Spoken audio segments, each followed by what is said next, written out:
2006. Zinemaldi honetan sail ofizialen lehiatuko den filma dugu, eta filmari buruz hitz egiteko gure artean dauzkagu hemen bertako lantaldeko hainbat ordezkari ikusten duzuen moduan Refri eta Kiko Veneno dauzkagu hor eskuinetara, musika egin dutenak, Ales de la Fuente produktore eta banatzailean, Israel Gomez bertako interpretetako bat, zuzendaria ere gurekin dago Isaki Lakuesta, gidoigileak ere gure artean dauzkagu, Isaki eta Isakampo, eta bueno, ja galderak hor daudenez hasi egingo gara. Lehenik atzean geneukan, eta gero aurreko batera jarretzeko dugu. Kaixo,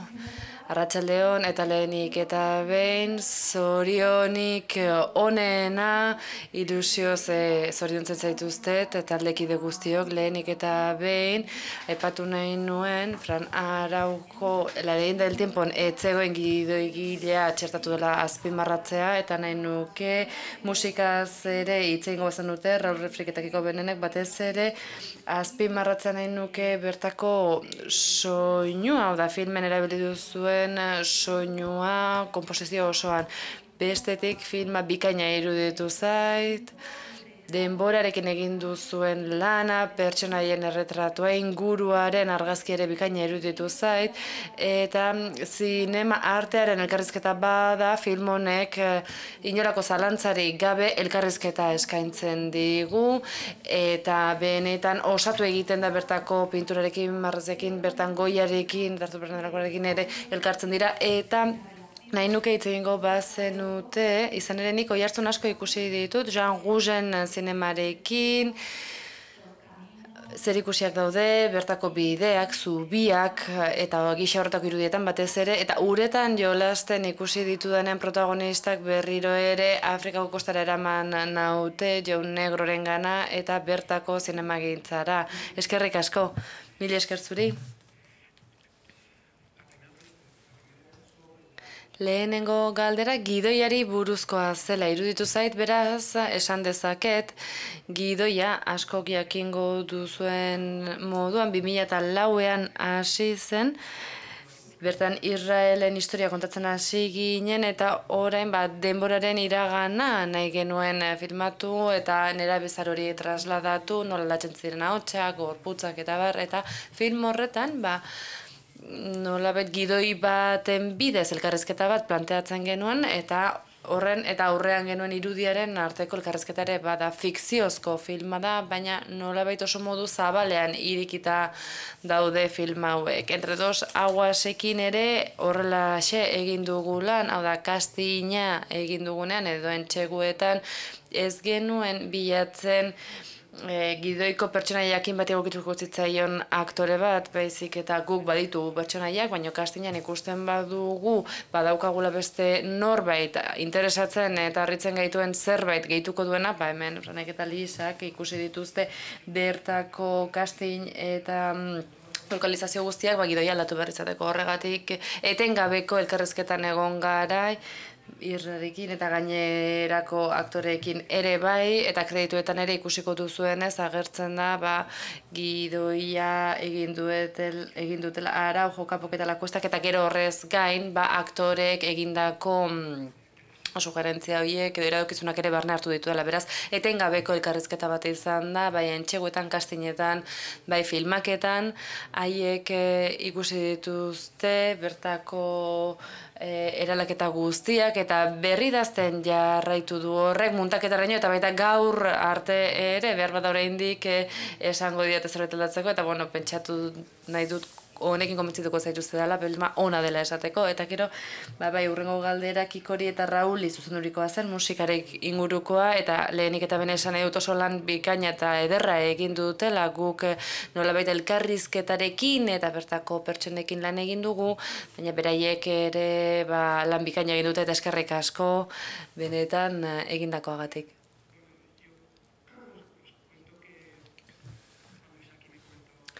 Bai, Isakik filmean parte hartzeko gonbita egin zidanean, nik egia esan behar badut aspaldidanik neukan ideia hori buruan, hau da musika, filmak eta nola lanean ari ziren, ikusten ziren bitartean sortzeko asmoa betidanik izan dut buruan. Eta isekizketan ari zela ere pentsatzen ari nintzait nolabait,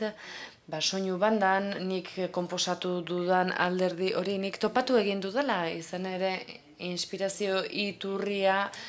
filmaketa bera izan da, eta bertan taldeak hainbat grabazio eskaintzen zizkidan. Esate baterako San Fernandoko haur bat abesten hasi zen filmaketaren momentuan. Elboliktatu izena, eta bere osabarekin etorri zen, maragina bat kantatzen hasi zen,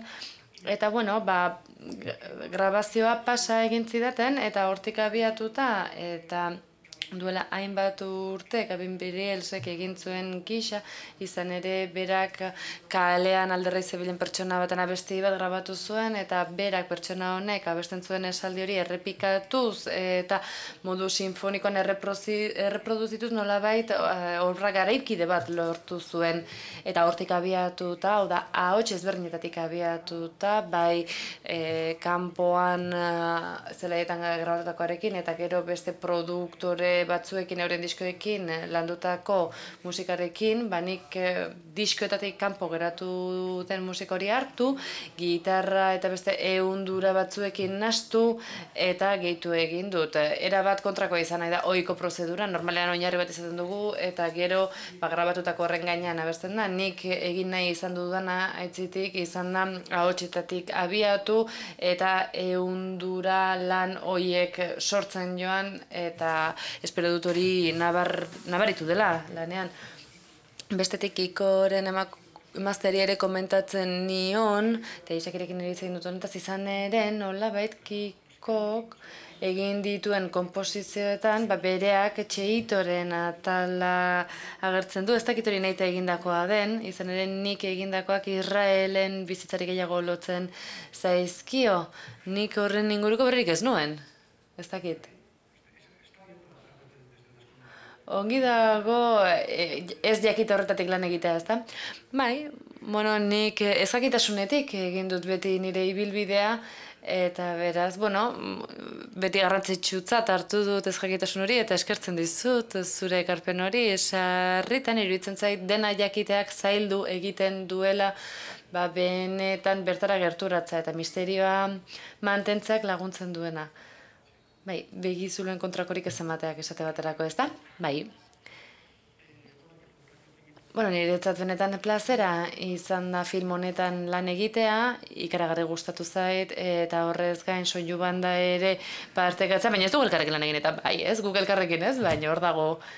maitza. Nik beti buruan izango dut, Kiko eta Amanda Biabejan barkatu antzeko elkarrizketa nola hor sartzen ziren zubi azpietan eta soinu bila nola ibiltzen ziren musika bila, ezta? Hori gogoan izango dut, bai, zoragarria izan da. Film honi buruz aipatu behar dut, badakizuen ez, musika dagoen arterik abstraktuenetako bat gehiengo ez bada, eta egia da film honek eragin handia izan zuela niregan, eta egia da bertan Andaluzia ukitzen da, hijituen mundua, bereien abestiak, eta hori jakingo duzuenez nire ibilbide musikalarekin erabat lotzen da. Eta beti nahi izan dut, film hori nabaritu dut beti aziz joan dela nire barruan, film hondiek egiten duten bezalaxe. Eta gero, urte batzuk geroagi, Isaki ezagutu nuenean, bai egia da, Salmore Joanik zurekin ezagutu nuen. Berak, orduan proposatu zidan, filmaketa honetan, sartzea, historia honetan, nik barruan bizi nuen historia horretan txertatzea bikaina iruditu zitzaidan, izan ere badakizue gure barneko bizitza da, bizi dugun bizitzarekin interesantarentako bat, baina gutxietan agertzen da. Eta zer gehiago, niretzat bikaina izan da parte hartzea, niretzat irudimen lana izan da, ehundura konposizio ezberdinak landu ditu, nik beti oso modu abstraktuan egin dut lan, eta Luz de San Fernandon egin dut lan, ezagutuko duzue, eta kulturari dagokionez, abesti dagokionez, beti interesgarri ditu zait, eta gero bestetik Txeito eta Isra ezagutza niretzat bikaina izan da, ez nuen besterik behar, utzi gauzak atera zitezen begiak itxita, eta alaxe egin dut, alaxe jokatu dut, eta atera den guztia eta aterako dena, bikaina irudituko zait. Bai, esan nahi nuen Txehitok ez duela gurekin izateko aukerarik, izan ere misio batean dago orain itsasontzian, eta egia da filmean hori fikzioa zela, baina orain errealitate bihurtu da, bertara jamerdu, eta orain nola esango, pentsatzen gano, nola esango diegu hori dela fikzioa, ez da? Bueno, Isra hemen dago, Rocío, Daniela, Erika eta Manuela ere bai, haiek jaiotzen ikusi dute filma, Paco Álvaro Txamal ere produktorak hemen daude. Eta bai, talde tekniko osoa hemen dago, mila esker benetan guztioi, badakize filma zuena ere badela, izan ere badago nola baiteko etxeko edo familiako espiritu bat, ez dinbesteko dena filma hau egiteko. Bai, beste bi galdera ere egin dituzu, ezta? Bat beste artekin duen harremana eta Jean Rougen, bai, eske prentsaurreko osoa eratu duzu, bai, badituzu gaiak, ja prentsaurreko osoan lantzeko. Bai, bigarren gaia zen, orduan, batetik nola lotzen den lan hau gainerako arteekin, margoekin, eta gero Jean Rougen kontua, bai. Bai, egia da, bueno, Da Vinci garaikide bat, kontemporaneo bat daukagu, eta egia da film honen premisetako bat da benetan errealitateari lotua egotea, eta egia da fikzio hiperrealista bat den gisa har dezakegula. Eta nik hainbat film egin ditu, dokumental izan direnak, eta oso loturik nago horrekin saiatu naiz hori azaltzen, batez ere taldearen lana balioan jartzen, benetan Txehitoren eta Irraren interpretazioa bikaina iruditzen zait, eta benetan beti eskertuko diete egin duten guztia. Eta niretzat ere sarritan zaila da hau kontatzea, izan ere fikziozko film bat da, baina bertan egunerokotasunan ikusitakoa hartzen dugu inspirazio iturri, eta sarritan euren egunerokotasunan gertatzen diren gauzak dira, egia da Txehito bera militarra dela, baina gero fikzio ere badago, kartzelan egotearena, gutxiago narkotrafikoagatik, ikusten duzunez bere emazteak ez zuen abandonatu, hementxe dago, eta beraz momentu horietan, batzuetan Israel negarrez hasiko da, izan ere kartzelan dagoen bitartean bere emaztea gogoratzea eta negarre egitea hori benetan aktore lan handia da, eta nahi nuke berari erakutsiko nioke ez, toma bakoitzan ze motetako lana egin duen. Beraz, fikzio oso... Bai, egin ditzaket etxorakeria batzuk bitartean. Bai, barkatu, baina mikrofonoa ez dago ondo.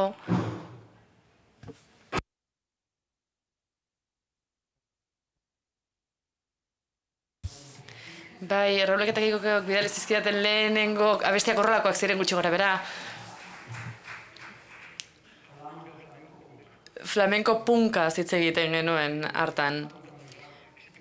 Bai, egia da, fikzio mota horretan, azkenean forma horiek saiatu gara nolabait ez dezaten oztoporik sortu pertsonaien eta publikoaren artean. Izan ere, empatiazko film bat da, erabat,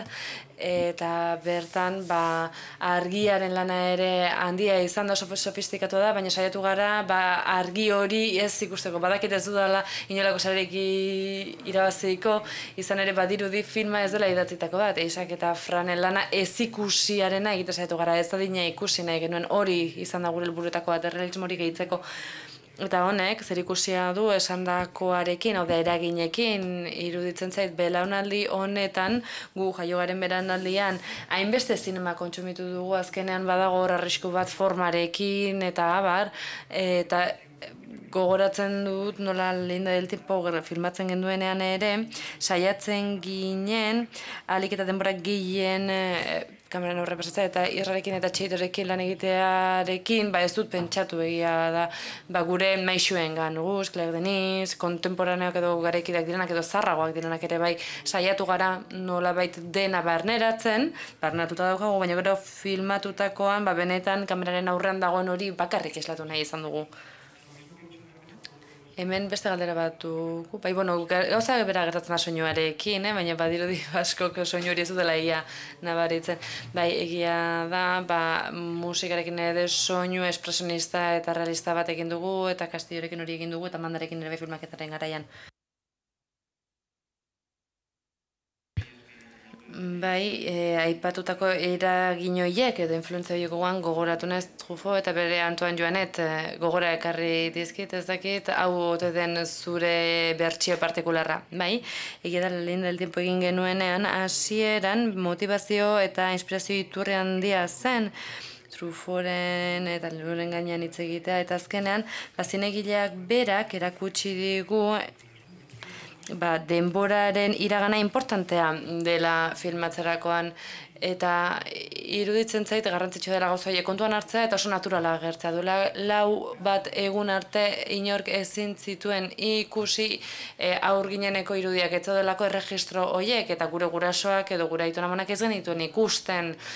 argazkietan, irudietan, filmaketetan. Orain gaur egun ikusten ditugu, eta egin dezakegu kontraplano bat Isra gaztearekin, eta bere Isra oraindik eta gazte eta erakargarri horrekin ez eta zartxegoetan, eta hor egin ditzakegu, eta hori benetan zinemaren zati handi bat da. Zinemak laguntzen digu, denboraren iragan hori agertzen, Truffautek hori agertzen digu, gero konturatzen gara John Fordekin horrek funtzionatzen duela, eta John Wayne zahartzen filmatzen du, 20. hamarkadako beste film bat da, eta behar badak gaizkizun dago eta bertabar, baina hor badago balio bat, non hilda hainbat hamarraldi daramaten pertsona horiek oraindik oinez ikusten ditugun, eta iruditzen zait, lehen del tiempon, eta guk gure taldean orduan nabaritu genduela gure lehenengo esperientzia zela eta hasierakoa zela eta ikasten ari ginela zinemagintzan. Momentu horretan denak presente zeuden eta denboraren iragan hori traslatu nahi izan genuen. Lana egiterakoan ere Apuren trilogiaz eta gogoan izan dut berak beste estrategia bat izan zuen, pertsonaia bera aktore ezberdinekin egiten du trilogia horretan, beste joko bat da, baina bere filmak eta hori pertsona eta espazioaren arteko harremana agertzeko hori, eta txera hori ere benetan garrantzitsua eta interesgarria iruditu zaizkit estimulu gisa eta filmatzen jarraitzera bultzatu nau horrek. Bestetik, lehen esan dudan bezala, asmoa da hori dena ahazten saiatu eta gero bertako lakaseriako auzunera joatea bertakoa filmatzera. Lehenik eta behin, zoriondu egin nahi zaituztet lanagatik, ez nuen lehen filma ikusi, La leyenda del tiempo ez nuen ezagutzen, eta hau osorik irentzi nahi izan dut, eta sinetxe egin dut, sinestu dut benetan kartzelan egon zinela, historia osoa beraz zorionak egindako errolagatik, eta bi galdera ditut, bat Isakirentzat zinema hain irekita egonda, eta amaiera hain irekia izanek hirugarren bat egingo duzu, eta bestea Irrarentzako da. Harrituta geratu naiz zubitian hain goitik jauzi egin duzula ikusi, eta zenbat bider errepikatu zenuen jauzi hori, inolako lesiorik izan duzu, denetan harrituta geratu behin naiz, eta iruditu zait disfrutatu, gozatu egin duzula. Bai, jarraituko ote duen filmak galdetu ditazu, oso eskizofrenikoa da, La leyenda del tiempo grabatu genuenean, premisetako bat zen hau biziosan zehar grabatzen jarraitza eta zahartu hortzik gabe geratzen garenak, Irra badakigu berdin jarraituko duela guzartu egingo gara, eta historionekin jarraitza erabaki genuen ikusteko ea noraino heltzeko gai ginen, nire buruaren erdiak hori esaten dit, baina beste batek esaten dit, eta iner finantzatzen ez badu ez gara hormari buruarekin kolpeka arituko ikusiko dugu, ongi badoakigu film gehiago ingo ditugu elkarrekin. Egia da, bestetik filma emozionalki eta intelektualki eta fisikoki asko nekatzen duten filmak direla. Aitu egiten zaituzte ezagutzen genituen hainbat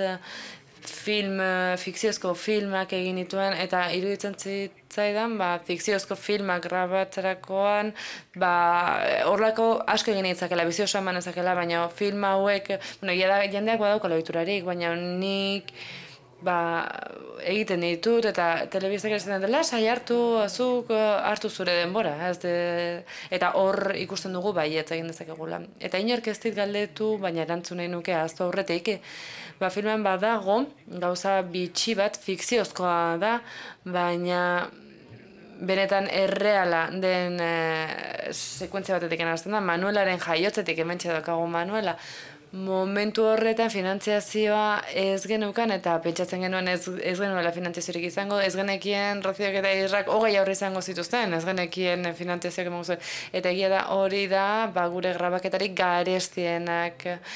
gure talde osoa hartuta joan ginen, ea Manuela jaiokote zen zai, eta hor egon ginen zai grabaketarako, aste bat, 2 aste, 3 aste, egia da Kadiz, itxaroteko hiri ederra dela, eta agradablea, erosa dela, baina ez genekien zer gertatuko zen, ez genekigun neska edo mutila izango zen, genituen datu batzuk, baina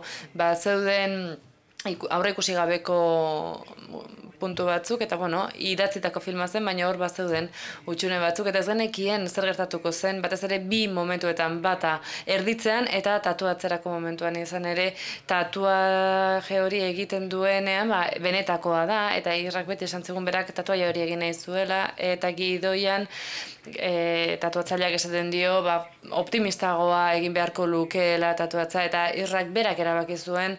horrela amaitu bertzela filmak, eta berak erabaki zuen benetan tatuaje hori, beraitaren historio hori tatuatzea bizkarrean, eta ez genekien momentura arte, eta ez dakit ondo kontrastatu dudan galdera. Orain Irrari dagokio bere esperientzia kontatza, ezta? Guk grabatzen egon ginen, eta egia da, jauzi egin behar genuen, eta nik inak ere esan egon, hortik eroriko nintzen, eta esan zen, baina akabatu egingo zara, eta ez, baina nik esaltu egingo dut, eta esaten zidaten ez. Eta bera ustekabean prestatzen ari ziren bitartean hartu nuen, eta beraiek konturatzeko ni behan egon ez esan nuen, eta pentsatu beharko duten ni nahi nuen behiek ikustea, etzela, etzagoela nolako arriskurik, etzela zer gertatzen, eta esan zuten, zer gertatu da hemen? Nik korrika egoan nintzen, eta jauzi egin nuen, eta haiek esaten zidaten, baina, lasai, oraindik ez egin jauzi, eta, ongi zaude, egin berriro, berriro jauzi egin zuen, blai eginda bukatu zuen. 2 galdera dauzkat buruan. Nik Kraban versus Kraban daukat orain gogoan, zure lehen film luzean. Eta honekin konparatuta oraindik ere jolaserako gogo hori duzula ikusten dut, fikzioa eta errealitatean hasteko gogoa duzula. Eta bigarren galdera da, katalandar batek Andaluziaren gaineko ikuspegia agertzen duzu. Eta jakin nahi nuke distantzia hori, baldin eta distantziarik badago, distantzia horrek egin ote dezaken proposamenik interesgarriena. Egia da orain arte egin ditudan filmetan, jolas egin dudala, jolaserako filmak ziren, eta batetik honek harremana du nire pertsonaiekin, izan ere gauza berriak probatza gustatzen zait, eta horre intentsitate bat agertzen da, intentsitateak handitu egiten gaitu, eta hori uste dut transmititu egiten dela bestetik, ahalik eta gehien ikasten saiatu naiz, eta beraz film batean, 5 genero ezberdin nahaz baditzaket, bat bakarra baino hobea, ez? Besterik egin ezin badezaket ere, gutxienez hor, aukera izan dut. Eta entre dos aguas grabatzerakoan, nire buruari esaten nion ez ote den hori sarritan pertsonaien eta ikusleen arteko barrera bat hartzea, izan ere hor interposizio bat dago, eta sarritan hitz egin dut Franekin eta Isarekin, honetan nire kontzientziatzat dauzkat biak, eta arrazoi zuten, egia da Diego ere esaten zidan, ez zaitez aspertu zure buruarekin, saiatu nolabait horretan, eta asmoa, azken batean, ahalik eta ingrediente gutxien gehitzea da. Euren aholkuei jarraitu diet, eta hain heterodoxoa ez den hizkuntza bat erabiltzea iruditu zaite egokienan, non, formak hor dauden, ikusten ditugu atzean daudela, eta bestetik, katalandar batek duen ikuspegiari dagokionez, niri beti iruditu zait, ezagutzen ditudan filmak agertzea interesantea dela, baina ez ezagunak ere agertzea interesgarri izan daiteke, bizi garen gizartean izan ere oso predeterminatuta edo lotuta gaude gure antzeko jendearekin bizitza, gure antzeko jantziak daramatzanakin, gure musika bere entzututenak, politikoki ere pentsamendu berekoak garenak, interneteko algoritmoek ere hori biderkatu egiten dute, eta gero eta zailagoa da zure klase sozialeko zure ingurutik kanpo dagoen jende ezagutza, eta zinemak hori ahalbidetzen du, espazioko barkatu film bat ikus dezakegu, Perun, Australian gertatzen diren gertarak aipatu ditzakegu, arteak, literaturak, zinemak ahalbidetzen du benetan zugandik ezberdinak diren pertsona horiekin elkartzea. Eta beraz, nahazten ari nahi zoren izenak, Isra eta Isa, ezakin horrekin nagoen momentu honetan ezkonduta ere. Denak berdin maite ditut,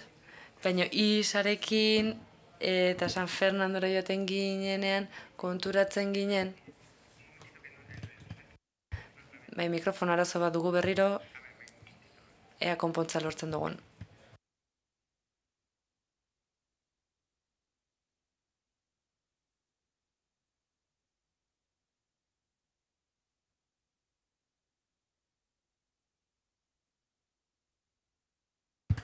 Mute jarri di, orain bai, ez da? Ados. San Fernandora iritsi ginenean, beraz, Japoniara Kamarunen gisa abestera joan nahi duen emakume baten, Japoniatik barkatu Kamarunen gisa abestera iritsi zen emakume bat bezala iritsi ginen gu, eta hasieran kosta egiten zitzaidan baita Israelen azentua bera ulertzea ere. Beraz, bidaia oso bat izan da, egia da guk La leyenda del tiempo egin genuela, bertan bizina egin duelako, eta horrek ahalbidetu zigun pertsona bezala eta gero zinegile bezala, hor sartzera askotan hitz egiten da aktorek hainbat pertsonen burutan sartzeko ahalmena dutela, pertsonen azalean sartzen dela, baina zinegile guztiok azkenean aukera hori ere badugu. Hainbat luzaro egon gara Perun, bertakoekin eta bertan talde ezberdinarekin asturiko Espainiarrekin, Peruarrekin eta lan egitez dugunen ere bai, batean ezagutzen ditugu Suitzako enpresa munduan dabiltzatenak, ekoizleak direnak zinemaren munduan, eta bueno, Israelekin ere hainbat denboran bizitzeko aukera izan dugu, eta zinemagatik izan ez balitz ez genuke hori lortuko, eta hori gertatzen zaigu ikusle erroletik ere. Eta ez dakit, zer gehiago gehitu dezakezuen, nik honi buruz esango nuke artearen eta kulturaren zereginetako bat dela hori, hau da, jatorriak desagertu egiten dira, txinatarra ote den pertsona, barkatu beltzeten eta ahaztu egiten da, eta pertsona gara denok, begirada bat dugunak, hitz egiten dugunak, pentsamolde bat dugunak, eta horko mugak gainditu egiten dira. Izan daitezke ideologia, arraza politikoak, mugoiek gainditu egiten dira. Eta hori, ekarpen handia da ekonomiari, bai, ekonomiara, bai. Aztu baino lehen, aipatu nahi nuke, La leyenda egin genuenean bertan Paco Poc eta Álvaro Alonso parte hartu zuten, eta eurek ekoiztu zuten La leyenda del tiempo, eta Entre dos aguasen ere koprodukzio lanetan aritu dira, beraz urte luzeetan iraun duen familia bat da gurea. Beste galderarik bat dugu? Bai. Nork egin ditu azpitituluak?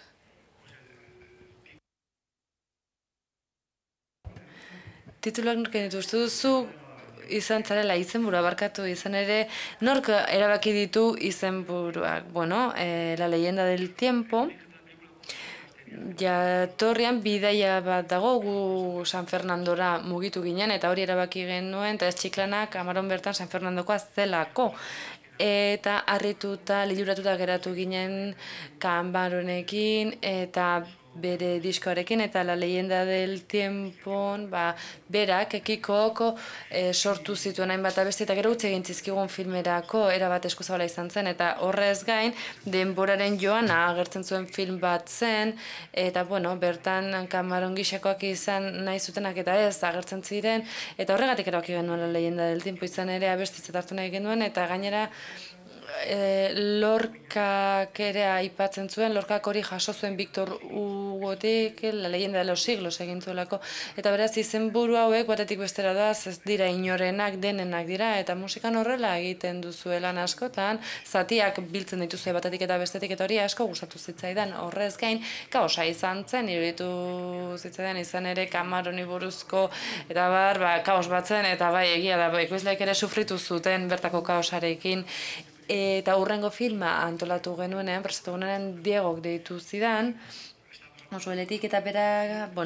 Paco de Luciaren eriotza zizketan ari ginela, izan ere unkituta geunden, eta bere filmean esan zidan berak filmak entre dos aguas izena behar du, eta berriro ere kaos etorriko da, pentsatu nuen, diskoa pentsatuko du jendeak, nahasketa etorriko da, baina hain ona zen filma izan ere bi urroiek daude, bi anaia ditugu, bat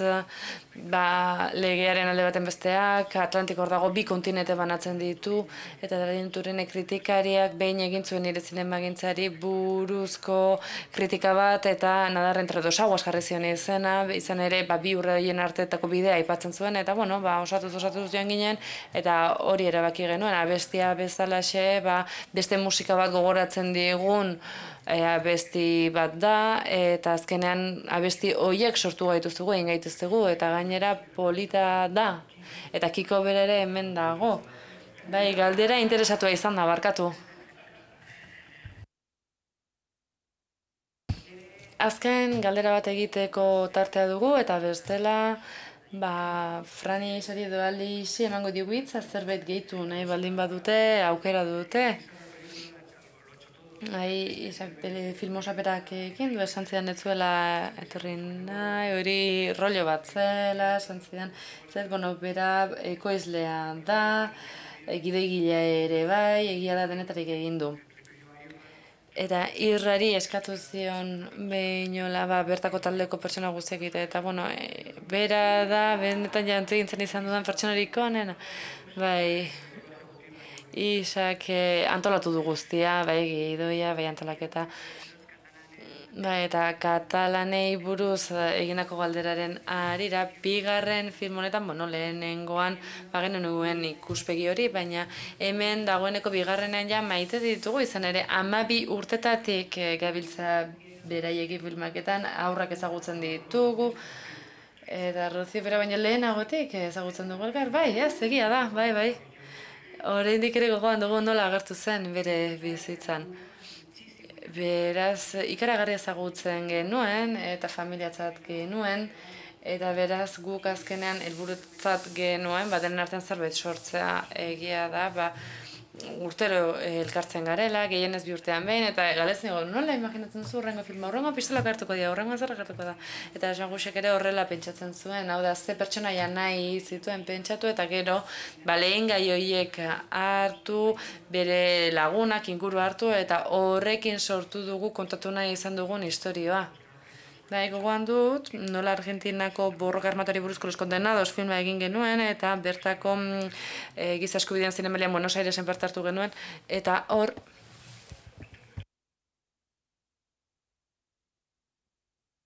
Berriaren mikrofon arazoak ditugu.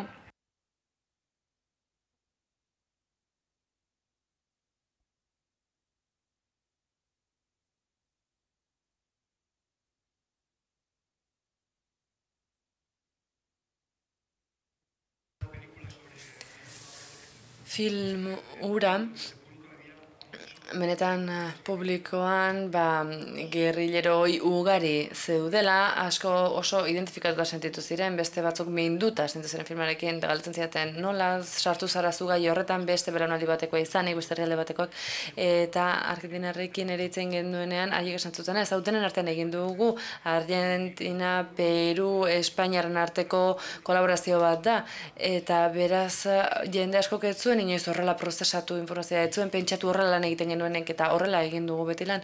Eta denak alegin aurretik, aipatu nahi dut Irra zein aktore bikaina den, hau herrialde normala balitz edo arrunta balitz, berak etengabe filmaketan jardungo luke. egia da filmetan beti egin dugula lan azkena balitz bezala, eta Jesus Carrozaz hitz egin nion, berak Siete Virgenesekin goi erabazi zuen, gero kosta egin zaio berriro ere mundu orderetza, baina hau herrialde arrunta balitz, irrak etengabeko lana izango luke antzerki gintzan edo zineman, eta espero dugu hori gertatuko dela, eta eskerrik asko benetan, eta zorte on zuen filmarekin.